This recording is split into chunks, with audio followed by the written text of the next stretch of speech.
Hello, guys. This is Gigi with the Real G Podcast, and I have my wonderful friend here, Dr. Alan Barnard, a leading scientist of the theory of constraints and CEO of Gold Rat Research Labs.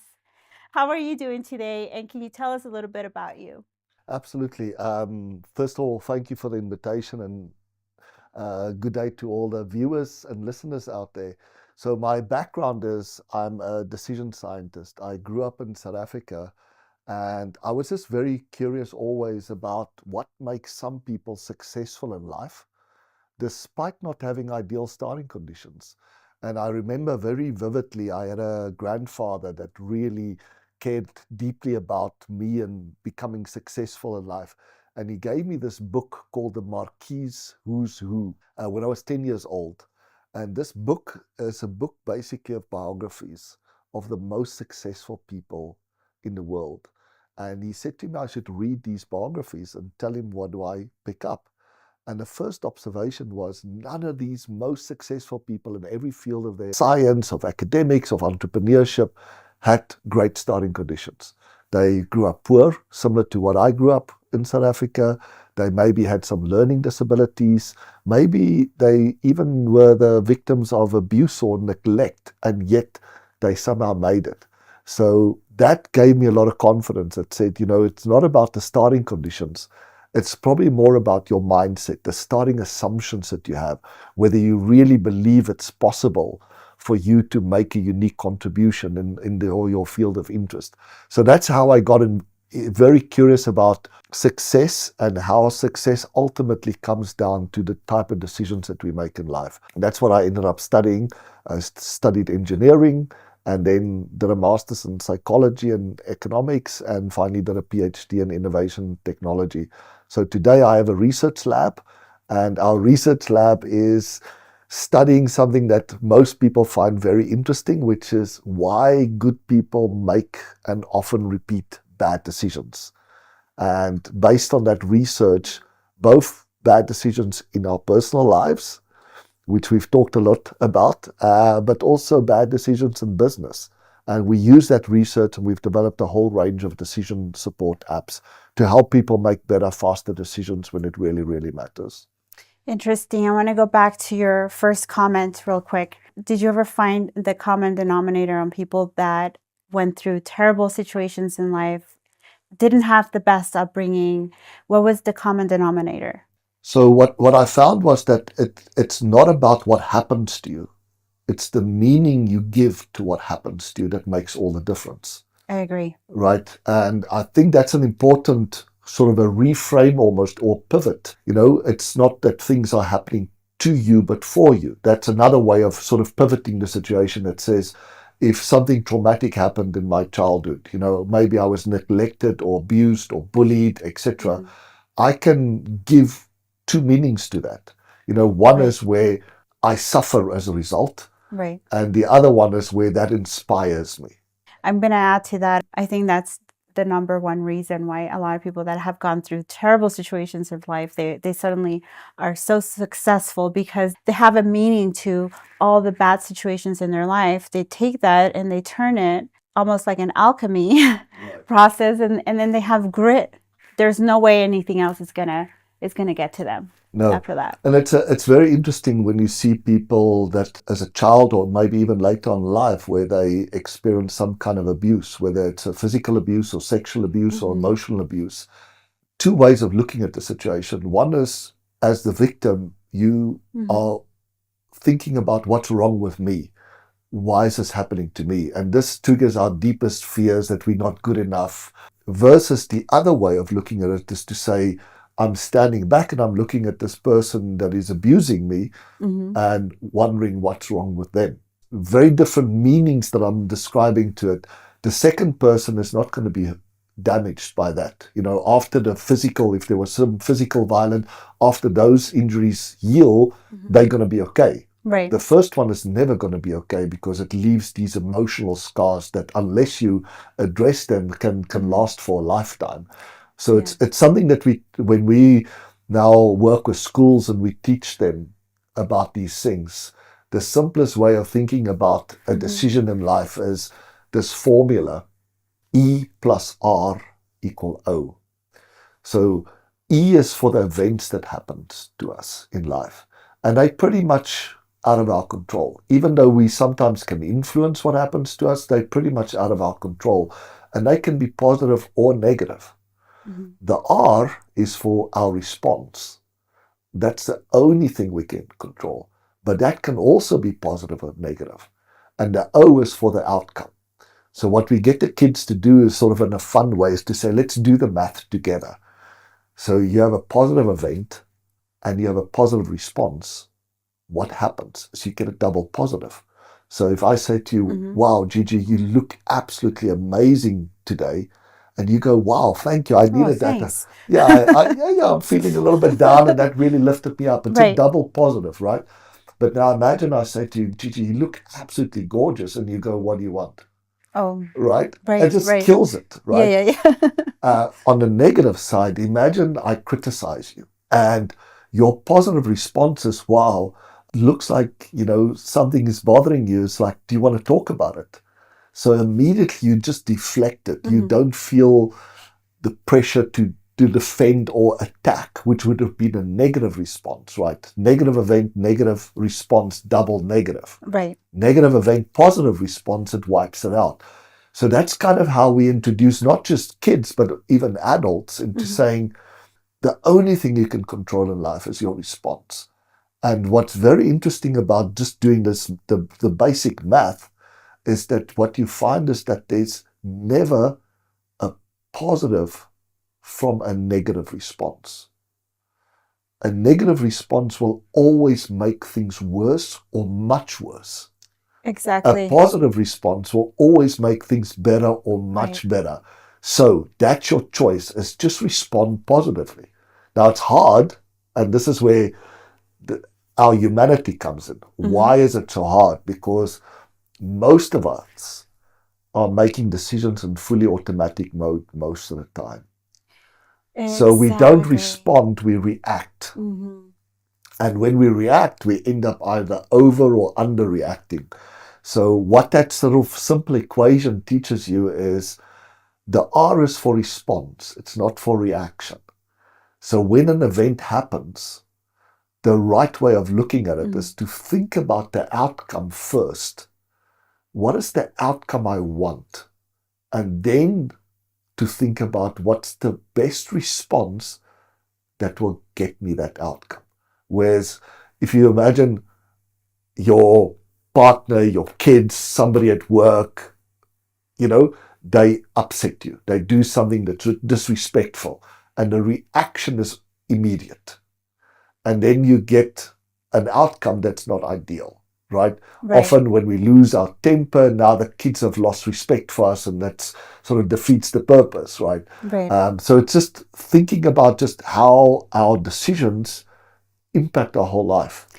I love how you put it, react versus response. And I could see myself sometimes when I'm not in the right state, that it's easier for me to often just react than to respond to a situation, especially as a mother, right? Oh, yeah. So does that tie into the reason why a lot of people keep making the same mistakes over and over? Exactly. So I mentioned that we study not just why we make mistakes, but why we often repeat mistakes. Yeah. Why don't we learn from these experiences? So if you think about it, if I have a tendency to overreact, so if that's my natural instinct, for whatever reason I've evolved, that I'm now overreacting, I'm losing my temper. The reason why we overreact is because we have some exaggerated frustration with the current situation, that if we just paused for a moment, we go, is it really that bad? Right? It's like kids, okay, they threw the ball around and it cracked the TV. Okay, it's really bad, but that's why you have insurance, right? So it's either an exaggerated frustration with the current situation, or there's an exaggerated expectation of the future. And those are the two reasons why we overreact. And if we never pause and challenge those, to say, was it really this bad that justified me reacting in this way? Or is it really going to be so good if I leave my job, I overreact and I throw down the stuff and I leave, I might have an exaggerated expectation of the future, and that could cause me to overreact. On the underreaction side, that's an interesting one. So if we procrastinate, so why do people stay in the current situation? Why don't they make changes that they probably know will be good for them? It's an exaggerated fear of losing the positives that they think comes from the current situation, or an exaggerated fear of effort or risk in making the change. I see that a lot in people. I see that. And as a matter of fact, a good measure on how much you have grown as an adult is measuring your lack of response and then an overreaction to everything instead of responding properly. And it's a fascinating thing, because what you see is if somebody has got a tendency to overreact in their personal life, they'll also overreact in the other areas, parts of their life. Yes. Right? How you do anything is how you do everything. Everything. It's literally right. Yeah. And it's because it's habits, right? Most of our decisions is what Dr. Daniel Kahneman, who, he wrote Thinking Fast and Slow. He basically said we had these two ways of thinking. One he called the system one, which is fast and automatic. That's our reactions. And reactions aren't bad. They are instincts. So they can be very good, right? It's basically, why do we react automatically? Because it saves us time to think about how to do it. It's also our animalistic way of survival, right? We're built to react in order to survive, but we're no longer needing to anymore now that we have so many things, to help us. Most of the time we actually do have the time to respond rather than to react. So what he realized was that in system one, we are in fast and automatic mode. It's like when I ask you 1 + 1, you immediately will say 2. You're not thinking about it, you just know it. That's the essence of the system one. It's instinctful, it's effortless, it's automatic. System two is slow and deliberate, but that takes energy and effort. So we try to avoid, almost at all cost, using system two. And the two mistakes that we can make, we use system one when we should have used system two, right? So we react when we really should have responded. Right. But there are cases where we also make the opposite mistake. We use system two when we should have used system one. And those are the cases where something just feels off about a person or about a situation. Yeah. And I'm now thinking about it, overthinking about it, and thinking, maybe I'm exaggerating, they look okay. And then later you find out that there was really something wrong and they cheated on you or they defrauded you or they, those are the cases where, when it's really a strong feeling that there's something off, our intuition is very good at picking that up. It doesn't mean it's always right, because sometimes we misjudge people, right? We look at them and go, wow, you're beautiful, you're stunning, you can't be very clever, right? That would be a mistake that we... Yeah, so what I've learned about that intuition, now that we're talking about intuition, is you got to see where that intuition is coming from. Is it coming from your ego, from a past experience, or is it truly an intuition that you're feeling? Most of the time, if you check those two, you'll be able to tell if it's really your intuition or if it's just you're reacting from fear or your own ego. Yes. And it's very interesting, because as soon as you talk about fear, then you also can see, well, why is it that so many people don't have goals in life? Yeah. And my mentor gave me probably one of the best pieces of advice. I asked him, what is a life goal? And he said the simplest definition of a life goal is just a dream taken seriously. Is, do you have a dream? And remarkably, so few people have dreams. And those that did have given up on them. And that's the part where it's like the fear is the thing that's blocking us from either having those dreams in the first place or sticking to them. And so that's part of the other discussion is what is it that we can do to overcome the fear? Right. Right. And the simplest thing is action. Action. Yeah. Yeah. Action. I think nothing worth conquering fear is worth having. If it's not giving you a little bit of fear, you're not living. I think. I think it's just something that, it comes with living, part of life, right? Yes. So, I have a kind of a motto that I don't share with people much. okay, can we hear it? Sure. It's kind of how I keep myself. You've heard of this idea of, you spoke about mental state, how important the right mental state is, right? Right. And our most productive and creative mental state is called the flow state of mind, right? Yes, I When you love are so focused on giving something or someone that. Hmm. 100% of my attention, right? Yes. So I want to get into that flow state. And the way personally I get into it is, my motto is, if I'm not scared, I get scared. Mm. For this show, I've been on many podcasts, but if I don't feel that nervousness, I know that I'm probably going to be overconfident and that will come out. Mm-hmm. Right? So if I'm preparing for something and I don't feel that nervousness, that scaredness, that's a warning to me that you're being overconfident. Oh. Right? So there's, of course, being too scared, and that sort of paralyzes you. That's not good. So it's Right. finding that right balance where you have the right amount of fear Mm-hmm. that makes you, what my mentor used to call, which I love, he said, be paranoid, but not hysterical. Our last guest in our last podcast mentioned something about that. When we're little kids, we're going through this constant flow state, and time just passes by so Yes. quick. But it's almost like you live the best life ever because you're in that constant flow state that you say of fear, but confidence, like just the perfect amount.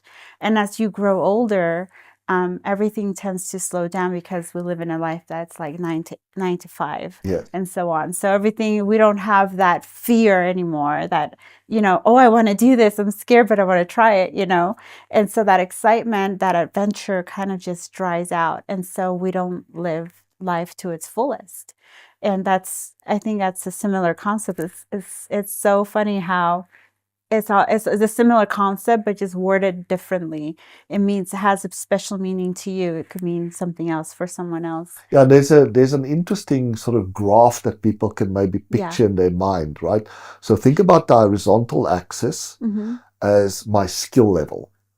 So at 0, I have no clue what the hell I'm doing. And then at maximum, I'm at a master level. So that's my skill level, right?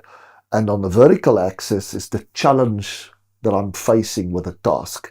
So at 0, it's the easiest task ever. I can do it with my eyes closed. At the top is the most difficult, complicated task I've ever done.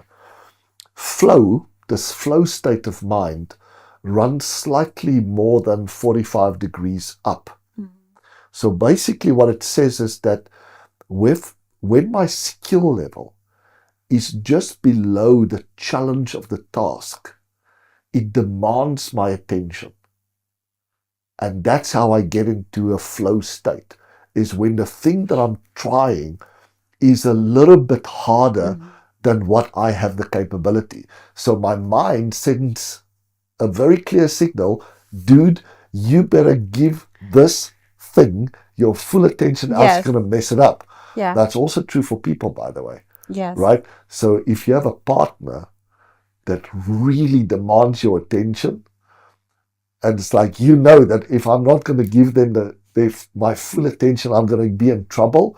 That also feels amazing, right? Because you get into that flow state of mind and time just passes and you go, oh my goodness, 3 hours have passed and we didn't even realize it. So that's the way to get into flow, is if you find yourself bored and you're starting to watch cat videos and on social media, whatever you're busy with, try to increase the difficulty or the complexity of the task, or give yourself less time to do it. That will force you back into that flow state of mind. Whereas, if you feel like completely overwhelmed, which is above that line, right, where the challenge of the task is so big compared to your skill level, try to break it up into simpler tasks, or maybe phone a coach or mentor that has done that before that can give you some advice. So those are the two opposites, like I'm overwhelmed. How do I get back into flow? Simplify it, ask for help. I'm bored, make it more complicated, make it more challenging by reducing the time. Since you're on that subject of flow state, I think that's very important for people that have attention problems, because you find yourself not doing anything, not being productive if you're not pushing yourself, if you're not in a flow state. Yes. But if you are, you're very productive. And I think that's a difference between a lot of people that have, for example, ADHD Yes. or ADD or some type of attention problem, that they're not finding really inspiration on what they're doing. It's not hard enough for them. So Yeah. they just don't do it at all. And you often find people with ADHD are really good at some stuff that they enjoy, right? And it's very interesting. I was once very privileged to meet Sir Richard Branson. And I asked him a question. I said, when did you realize, because he's publicly known that he suffers from dyslexia and he always felt like a stupid kid back at school. And I asked him, when did you realize that this learning disability is not going to define you, it's not going to hold you back?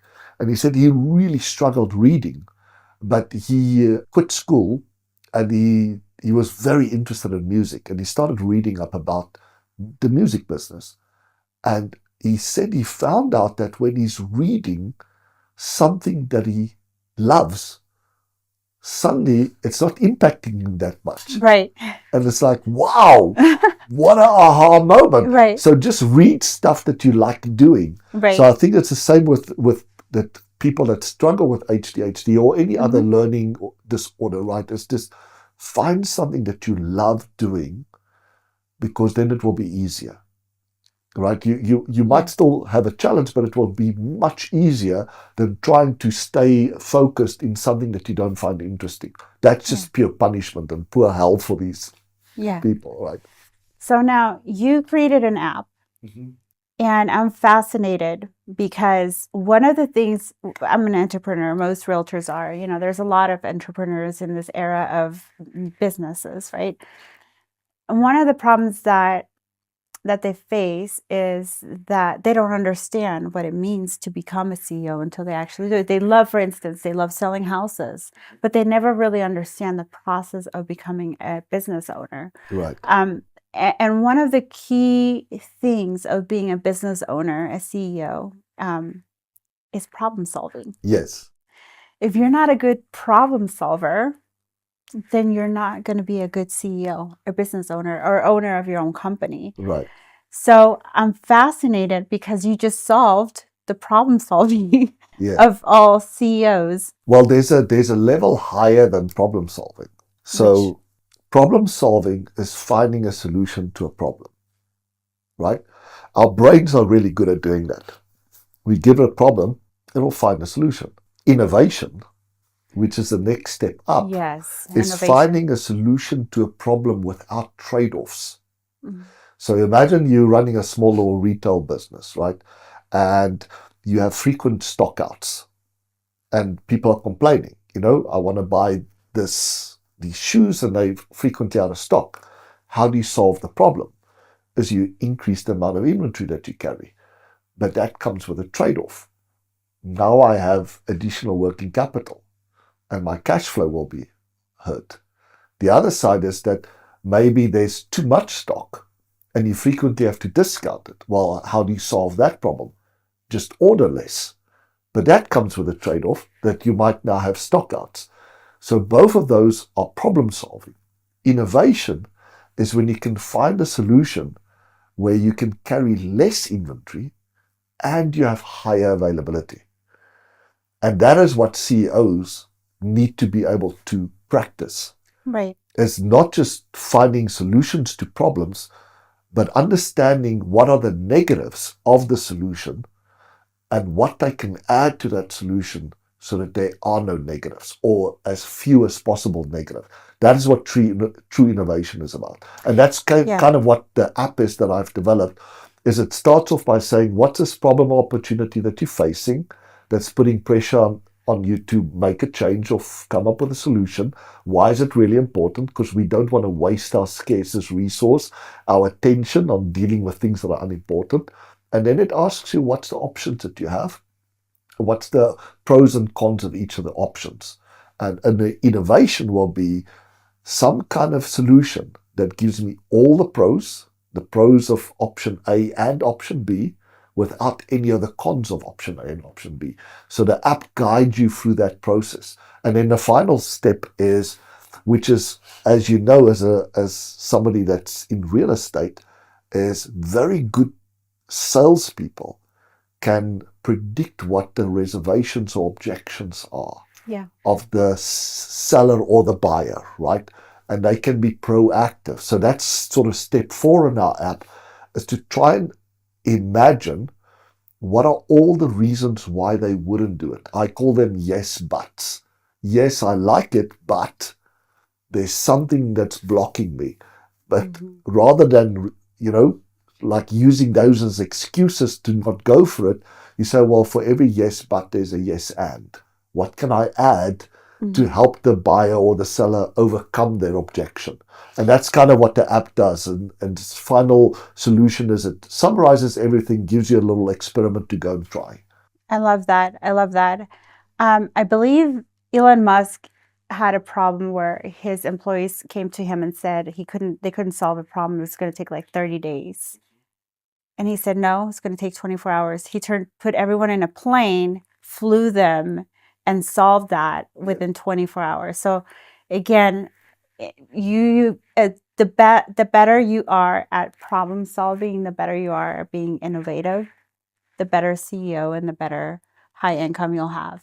And there's a reason why it takes us so long to solve problems. And in decision science, it's called decision fatigue.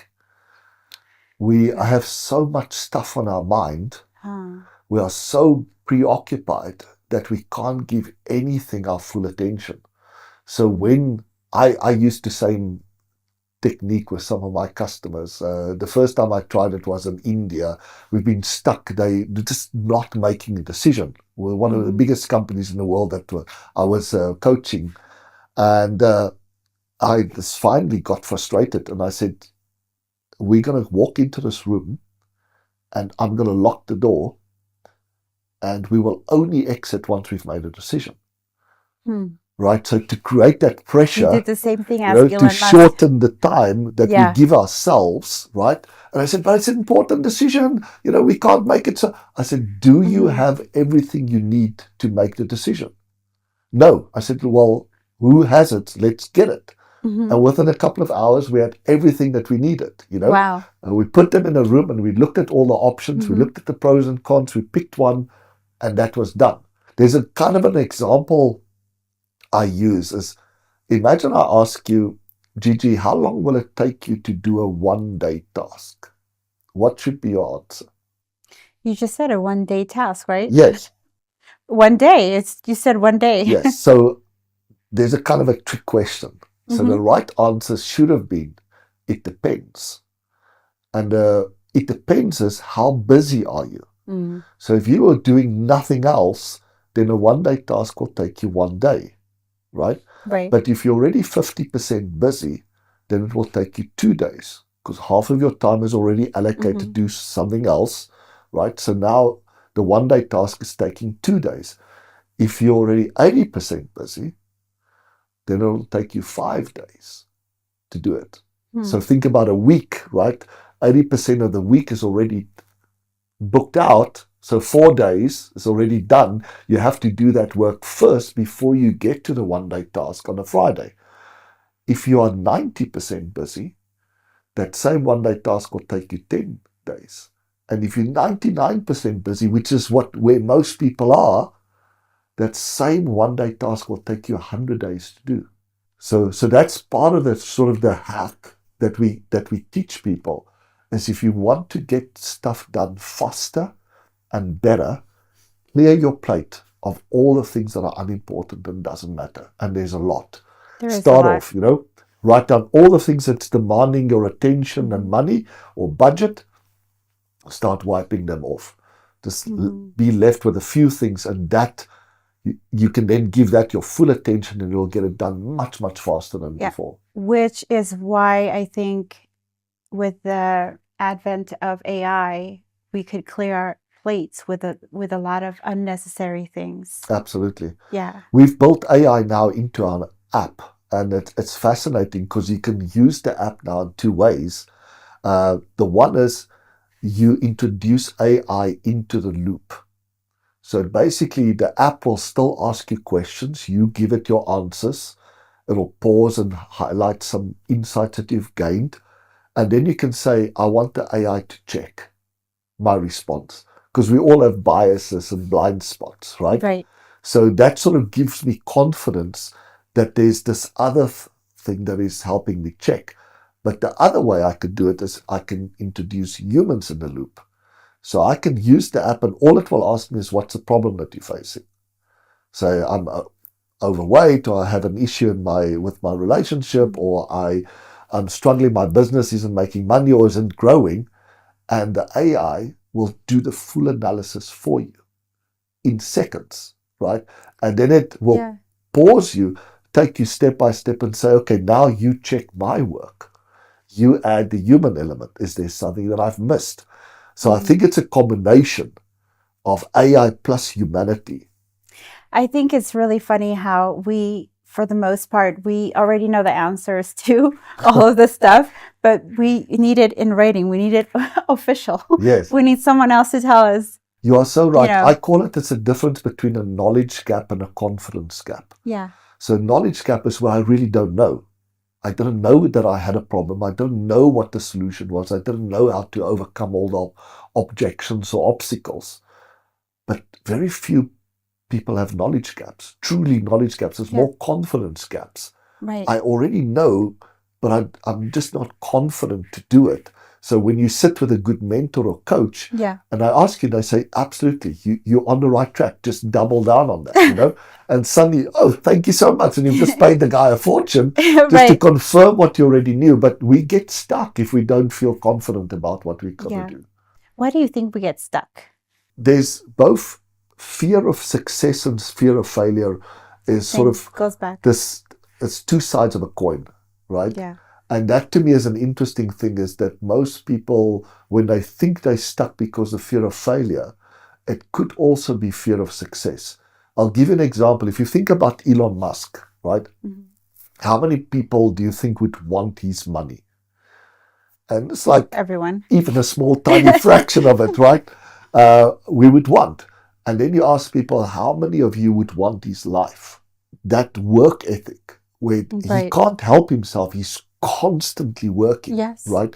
So not only are we scared of success because of the effort it will take to get there, but we're also scared of the effort it will take to stay there. And the more you have, the more you can lose. So that's a very deep reason. It's not just about being scared of failing. That's the easiest reason. It's most of the time it's actually fear of success. That is so true. So there's 5 steps for your decision making. Yes. Can you go over them with us? Sure. So step 1 is just, what's the problem and why it's important? Okay. I don't want to waste time dealing with things that are unimportant. So that's step 1. Step 2 is, what's the conflict? What's the options I have, and what's the pros and cons of each of the options? That's step 2. Step 3 is, what's the innovation? Right? Not the solution, because the solution is one of the options. The innovation is the one thing that gives me all the pros and none of the cons. Step 4 is, what's all the yes buts? And what must I add the yes ands to overcome that, to give me a much more robust solution? And then the last step is just an experiment. How can I go and test it? So one of my biggest insight was, we don't learn from experience. We learn from experiments. Is that similar to learn from failure, right? Experiments, because experiments are... No, you will only learn from a failure if you viewed it as an experiment. Oh, yeah. So think about, if I touch a hot stove plate, right? The kid, you talked about the kids that are in that mode, right? Yeah. For them, it's an experiment. They don't know what's going to happen. They're very curious to know what will happen. Maybe even their mum or dad warned them, don't do it. And they have a bit of disbelief because There's been other things that these adults have been wrong about. Let me try it. So they view it as an experiment. They touch it and it burns them and they immediately can learn, right? But now imagine the plate burns them a day later or a week later. And that's real life, right? The effect is often far removed in space and time from the cause of the action. And that makes it so hard to learn from experience. The way to overcome that is to think of every change that you're making as an experiment and to think about what is the assumption I'm testing and what's the fastest way of getting feedback. So we call it in the lean startup world, they talk about minimally viable products. So building a minimally viable prototype that I can go and test. But there's a step before that, which I call minimally viable experiment, is to say that I have an assumption that I want to go and test. If I do this thing, customers will buy, or they would be willing to pay this amount. How can I go and test that assumption even before I create a product? So that's kind of the key thing is I realized very early on that when you view decisions or changes as experiments, life is interesting. That's a very good way to put it. Right? It's like, I've met my soulmate. We are no longer together. That's interesting, right? Versus being absolutely devastated about it. Right. It can only be interesting if I realize it was an experiment, right? We had a set of assumptions. We thought, oh my goodness, this is the perfect match. I love that. And then it turned out not to be true. Now, Right? how many experiments have you had? I've had a few experiments. They've been very exciting. Just kidding, just kidding. Yeah. That's very interesting. Yeah. I like how you put it, experiment versus... Yeah, and I think that's part of the mindset of a kid, right? Is to encourage us as adults to just do experiments, you know? Yeah. One of my mentors is Jay Abraham. He's a very famous, he's a top marketing guru in the world. He's the guy that taught Tony Robbins everything about marketing. And he has this beautiful saying. He says, enjoy the process. We all know how it ends. I love that. We all know how this life is going to end. It'll be game over. Right. So don't attach any meaning to outcomes, right? To milestone.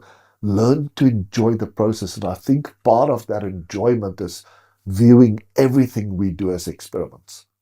That is very interesting. I mean, it doesn't mean that, you know, we're human beings. So when you had a high expectation for an experiment, right? Even the top scientists are a little bit disappointed, right? Right. Oh, I really thought this prototype was going to work and it didn't. I'd spent 30 years in it. But they don't get stuck there. They go, what did I learn from it? How can I make sure the next prototype is even better? It kind of removes the attachment to emotion there. Exactly. And it brings more logic to the situation, which is really good for, I love that. I mean, we need to suffer when we fail a little bit, but not too long and not too much, you know? Right. Yeah. So tell us more about your app. How do we get it? So it's available on all the app stores. It's called Harmony Decision Maker. So if you go to the App Store, whether it's Android or Apple, you just type in Harmony Decision Maker. You can download it. It gives you a 30-day free trial, and if you want to subscribe, it's only $3 a month. But what's really nice about it is not only it will guide you through all the steps and allow you to monitor your experiment once you're done, but you can also share it with other people and even share it publicly so that we can learn from each other. So you can share it anonymously or with your name. Oh, wow. So imagine a big community library. If maybe you're going through a bankruptcy or divorce or something horrible and you want to know who else have faced this decision, what to do and how did they overcome it, you can actually do a search in our community library and it will come up with all the examples. Which is one of the questions that I had is you're having AI in the app itself. Yeah. So one of the questions I have was AI evolves and learns from the other problems it's helped solved. Yes. That's huge. It is massive because we don't have that ability.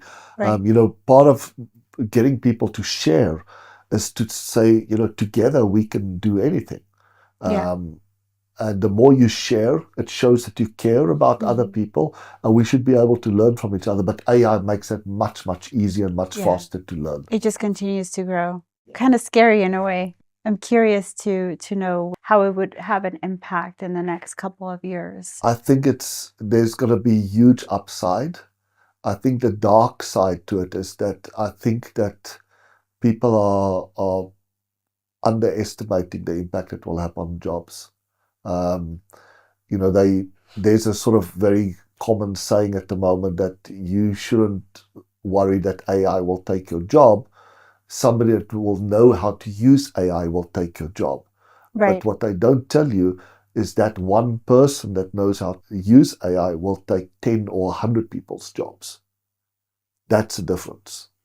You know, a friend of mine has got a company that specializes in helping YouTubers that have their own channels, you know, improve the quality of the videos and get the thumbnails right, etc. Well, He had 120 people.